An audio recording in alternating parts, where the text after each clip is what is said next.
हरे कृष्णा। ओम अज्ञानतिमिरान्धस्य ज्ञानाञ्जनशलाकया चक्षुरुन्मीलितं येन तस्मै श्रीगुरुवे नमः। हरे कृष्णा। तुलसी को हिंदू धर्म में एक देवी के रूप में प्रतिष्ठित किया जाता है और उन्हें विष्णु की पत्नी के रूप में माना जाता है, जिसका अर्थ है विष्णु प्रिया, अर्थात विष्णु की प्रिय। तुलसी विवाह और उसके संस्कार के पीछे की कहानी पद्म पुराण में बताई गई है। तुलसी विवाह भारत में मानसून के अंत और धर्म में विवाह के मौसम की शुरुआत का प्रतीक है। तुलसी, जिनको वृंदा देवी के नाम से भी जानते हैं, उन्होंने भगवान विष्णु को शालिग्राम बनने और अपनी पत्नी लक्ष्मी से अलग होने का श्राप दिया था। ये बाद में पूरा हुआ उनके राम अवतार में, जब वो अपनी पत्नी सीता से अलग हुए, जिनका असुर राजा रावण ने अपहरण कर लिया था। वृंदा ने खुद को समुद्र में डुबो दिया और स्वयं विष्णु ने उसकी आत्मा को एक पौधे में स्थानांतरित कर दिया, जिसे बाद में तुलसी कहा गया। विष्णु द्वारा अपने अगले जन्म में वृंदा से शादी करने के आशीर्वाद के फलस्वरूप विष्णु ने शालिग्राम के रूप में प्रबोधनी एकादशी पर तुलसी से विवाह किया। देव उठनी एकादशी के दिन प्रभु निद्रा से जागते हैं और परम सती भगवती स्वरूपा मां तुलसी से उनका विवाह होता है। भगवान शालिग्राम श्री नारायण का साक्षात और स्वयंभू स्वरूप माने जाते हैं। आश्चर्य की बात है, त्रिदेव में से दो भगवान शिव और विष्णु दोनों ने ही जगत के कल्याण के लिए पार्थिव रूप धारण किया। जिस प्रकार नर्मदा नदी में निकलने वाले पत्थर नर्मदेश्वर या साक्षात शिव स्वरूप माने जाते हैं, स्वयंभू होने के कारण इनकी भी प्राण प्रतिष्ठा की आवश्यकता नहीं होती।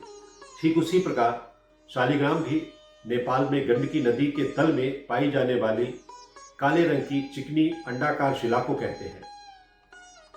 स्वयंभू होने के कारण इनकी भी प्राण प्रतिष्ठा की आवश्यकता नहीं होती और भक्त इन्हें घर अथवा मंदिर में सीधे ही पूजा कर सकते हैं। शालिग्राम भिन्न भिन्न रूपों में प्राप्त होते हैं। कुछ मात्र अंडाकार होते हैं तो कुछ में एक छिद्र होता है तथा पत्थर के अंदर शंख, चक्र, गदा या पद्म खुदे होते हैं। कुछ पत्थरों पर सफेद रंग की गोलधारियां चक्र के समान होती हैं। दुर्लभ रूप से कभी कभी पीताभ युक्त शालिग्राम भी प्राप्त होते हैं। जानकारों व संकलनकर्ताओं ने इनके विभिन्न रूपों का अध्ययन कर इनकी संख्या 80 से लेकर 124 तक बताई है। शालिग्राम को एक विलक्षण मूल्यवान पत्थर माना गया है। इसे बहुत सहेज कर रखा जाना चाहिए, क्योंकि ऐसी मान्यता है कि शालिग्राम के भीतर अल्प मात्रा में स्वर्ण भी होता है। भगवान शालिग्राम का पूजन तुलसी के बिना पूर्ण नहीं होता और तुलसी अर्पित करने पर वे तुरंत प्रसन्न हो जाते हैं। श्री शालिग्राम और भगवती स्वरूपा तुलसी का विवाह करने से सारे अभाव, कलह, पाप, दुख और रोग दूर हो जाते हैं।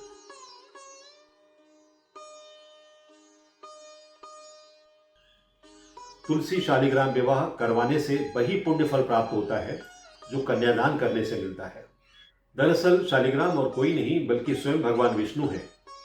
पौराणिक कथा के मुताबिक भगवान शिव के गणेश और कार्तिकेय के अलावा एक और पुत्र थे, जिनका नाम था जलंधर। जलंधर असुर प्रवृत्ति का था। वो खुद को सभी देवताओं से ज्यादा शक्तिशाली समझता था और देवगणों को परेशान करता रहता था। जलंधर का विवाह भगवान विष्णु की परम भक्त वृंदा से हुआ। जलंधर का बार बार देवताओं को परेशान करने की वजह से त्रिदेवों ने उसके वध की योजना बनाई, लेकिन वृंदा के सतीत्व के चलते कोई उसे मार नहीं पाता था। इस समस्या के समाधान के लिए सभी देवगण भगवान विष्णु के पास पहुंचे। भगवान विष्णु ने हल निकालते हुए सबसे पहले वृंदा के सतीत्व को भंग करने की योजना बनाई। ऐसा करने के लिए विष्णु जी ने जलंधर का रूप धारण किया और वृंदा का सतीत्व भंग कर दिया। इसके बाद त्रिदेव जलंधर को मारने में सफल हो गए। वृंदा इस छल के बारे में जानकर बेहद दुखी हुई और उसने भगवान विष्णु को पत्थर बनने का श्राप दिया। इस श्राप को प्रभु ने स्वीकार किया और साथ ही उनके मन में वृंदा के प्रति अनुराग उत्पन्न हो गया। तब उन्होंने उससे कहा कि वृंदा, तुम वृक्ष बनकर मुझे छाया प्रदान करना। वही वृंदा तुलसी रूप में पृथ्वी पर उत्पन्न हुई, वह भगवान शालिग्राम बने। सभी देवताओं ने वृंदा से श्राप वापस लेने की विनती की, जिसे वृंदा ने माना और अपना श्राप वापस ले लिया। प्रायश्चित के लिए भगवान विष्णु ने खुद का एक पत्थर रूप प्रकट किया, इसी को शालिग्राम नाम दिया गया। वृंदा अपने पति जलंधर के साथ सती हो गई और उसकी राख से तुलसी का पौधा निकला। इतना ही नहीं, भगवान विष्णु ने अपना प्रायश्चित जारी रखते हुए तुलसी को सबसे ऊंचा स्थान दिया और कहा कि मैं तुलसी के बिना भोजन नहीं करूंगा। इसके बाद सभी देवताओं ने भी वृंदा के सती होने का मान रखा और उसका विवाह शालिग्राम के साथ करवाया। जिस दिन तुलसी विवाह हुआ उस दिन देवउठनी एकादशी थी, इसीलिए हर साल देवउठनी के दिन ही तुलसी विवाह किया जाने लगा। दिवाली के 11 दिन के बाद देव प्रबोधनी उत्सव और तुलसी विवाह का मंगल अवसर आता है। इसी को देवउठनी 11 या एकादशी कहते हैं। एकादशी को यह पर्व बड़े उत्साह से मनाया जाता है। देव प्रबोधनी एकादशी का महत्व शास्त्रों में उल्लिखित है। एकादशी पर तुलसी विवाह के लिए गन्ने का मंडप बनाया जाता है, जिसके नीचे तुलसी के पेड़ को दुल्हन का रूप दिया जाता है। तत्पश्चात विवाह के अन्य विधान शुरू होते हैं। इस दिन दूल्हा बनते हैं भगवान विष्णु का ही रूप, जिसे शालिग्राम के नाम से जाना जाता है। कहा जाता है कि तुलसी शालिग्राम के इस रूप के दर्शन करने से मनुष्य के सभी दुख एवं दोषों का अंत होता है। साथ ही बुरी व अपवित्र शक्तियों का घर में प्रवेश नहीं होता। ऐसी मान्यता है कि जो लोग कन्या सुख से वंचित होते हैं, यदि वो इस दिन भगवान शालिग्राम से तुलसी जी का विवाह करें तो उन्हें कन्यादान के बराबर फल की प्राप्ति होती है। इस दिन से लोग सभी शुभ कामों की शुरुआत कर सकते हैं।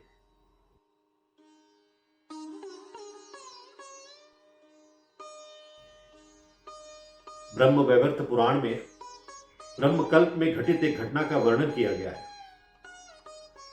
एक समय जब तुलसी धर्मध्वज की पुत्री के रूप में प्रकट हुई थी, तब वो तपस्या हेतु अनेक तीर्थों का भ्रमण करते हुए गंगा के तट पर जा पहुंचे। वहां उन्होंने देखा कि गणेश जी तपस्या कर रहे हैं, जो बहुत ही सुंदर, शुद्ध और पीतांबर को धारण किए हुए हैं, अनेक आभूषणों से विभूषित हैं। वे भगवान श्री कृष्ण के चरण कमलों का ध्यान करने में लीन थे। उन्हें देखकर तुलसी का मन उनके प्रति आकृष्ट हो गया, लेकिन उनके लंबोदर और गजमुख को देखकर तुलसी उनका उपहास करने लगी। ध्यान भंग होने के कारण गणेश जी ने पूछा, तुम कौन हो? यहां आने का कारण क्या है? किसी तपस्वी का ध्यान भंग करना सदैव पापजनक और अमंगलकारी होता है।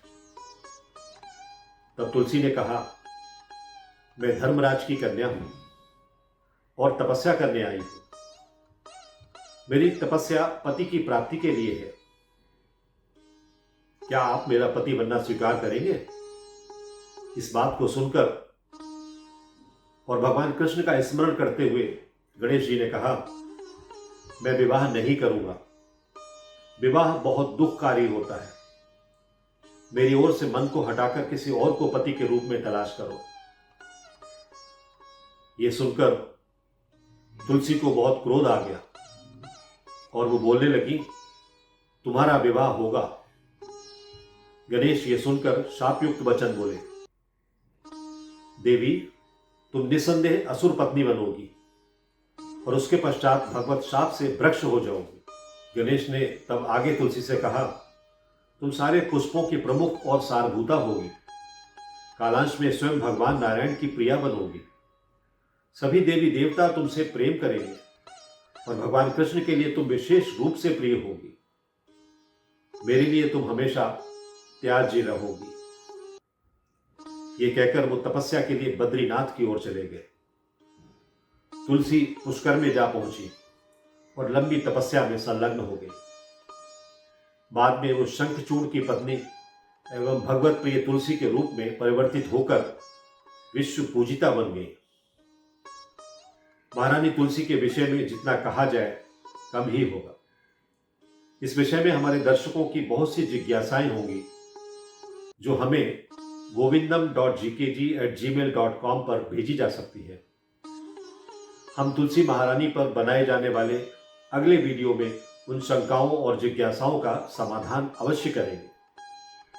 तुलसी महारानी का वृंदावन वासिनी के रूप में जो स्थान है वो किसी भी वैष्णव से छुपा हुआ नहीं है। ऐसे ही विविध प्रसंगों, कथाओं और तुलसी से जुड़े कई महत्वपूर्ण पहलुओं को जानने के लिए हमारे आने वाले वीडियो की प्रतीक्षा कीजिए। हरे कृष्णा। तुलसी महारानी की जय। If you like this video, press the like button and share it with your family and friends. If you want to watch more such videos, please subscribe to our channel, and for getting updates, press the bell icon.